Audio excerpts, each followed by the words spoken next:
Haben Sie sich jemals gefragt, warum manche Menschen trotz offensichtlichem Wissen oft unkluge Entscheidungen treffen? Es liegt oft an versteckten Gewohnheiten.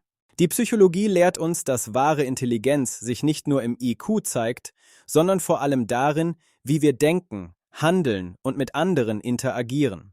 Heute analysieren wir 6 spezifische Verhaltensweisen, die laut Psychologen oft auf eine geringere emotionale oder kognitive Intelligenz hinweisen. Das erste Anzeichen ist ein eklatanter Mangel an Neugier. Intelligente Menschen sind von Natur aus wissbegierig. Wer aufhört zu fragen, warum oder wie funktioniert das, stagniert in seiner geistigen Entwicklung. Menschen mit niedrigerer Intelligenz geben sich oft mit oberflächlichen Antworten zufrieden und zeigen wenig Interesse, ihren Horizont zu erweitern. Dieses Desinteresse führt dazu, dass sie in alten Denkmustern gefangen bleiben und sich nicht an neue Situationen anpassen können. Der Tipp hier: Gewöhnen Sie sich an, jeden Tag eine neue Frage zu stellen. Seien Sie wie ein Kind, das die Welt entdecken will. Das bringt uns direkt zum zweiten Punkt: starres, unflexibles Denken. Die Unfähigkeit, die eigene Meinung zu revidieren. Ein Zeichen von Intelligenz ist die Fähigkeit, neue Informationen aufzunehmen und den eigenen Standpunkt zu ändern, wenn die Fakten es verlangen. Weniger intelligente Menschen klammern sich oft stur an ihre Überzeugungen, selbst wenn diese längst widerlegt sind. Sie sehen Widerspruch als Angriff. Statt zu lernen, verteidigen sie ihr Ego. Das blockiert jegliches persönliches Wachstum und verhindert echte Problemlösungen. Versuchen Sie aktiv, die Gegenposition zu verstehen. Fragen Sie sich: Was, wenn ich falsch liege? Das ist wahre Stärke. Gewohnheit Nummer 3 ist das ständige Kritisieren und Abwerten anderer Menschen. Haben Sie bemerkt, dass Menschen, die mit sich selbst unzufrieden sind, oft versuchen, andere klein zu machen?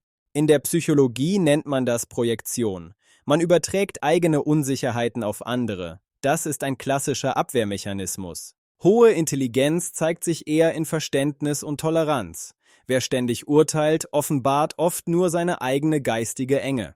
Wenn Sie den Drang verspüren zu urteilen, halten Sie inne.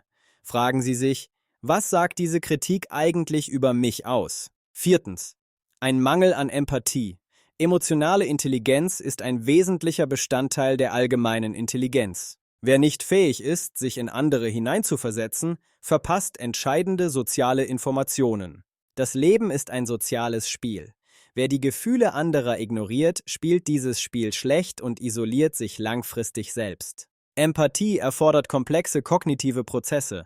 Ihr Fehlen deutet oft auf eine Unterentwicklung in diesen Gehirnarealen hin. Üben Sie aktives Zuhören, versuchen Sie nicht nur die Worte, sondern auch die Emotionen Ihres Gegenübers zu erfassen. Kommen wir zu Punkt 5. Die Unfähigkeit, zuzuhören und ständige Ich-Bezogenheit. Wir alle kennen diese Person, die jedes Gespräch sofort auf sich selbst lenkt. Das ist mir auch passiert. Intelligente Menschen wissen, dass man durch Reden nur das wiederholt, was man schon weiß. Durch Zuhören lernt man Neues. Wer nur sendet und nie empfängt, verschließt sich vor wertvollen Einsichten und Perspektiven anderer Menschen. Versuchen Sie die 80-20-Regel. Hören Sie 80% der Zeit zu und sprechen Sie nur 20%. Sie werden staunen, was Sie lernen.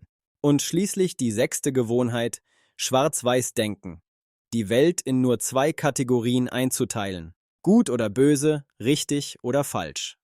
Diese Vereinfachung ist verlockend, aber sie entspricht selten der Realität. Intelligenz zeigt sich in der Fähigkeit, Ambivalenz auszuhalten, Nuancen zu erkennen, Graustufen zu akzeptieren. Wer komplexe Probleme auf einfache Parolen reduziert, beweist oft nur, dass er der Komplexität kognitiv nicht gewachsen ist. Ersetzen Sie das Entweder-Oder durch ein Sowohl als auch. Suchen Sie aktiv nach der 3. Option, dem Kompromiss, der Nuance. Das waren 6 Gewohnheiten. Wenn Sie sich in dem einen oder anderen Punkt wiedererkannt haben, keine Sorge.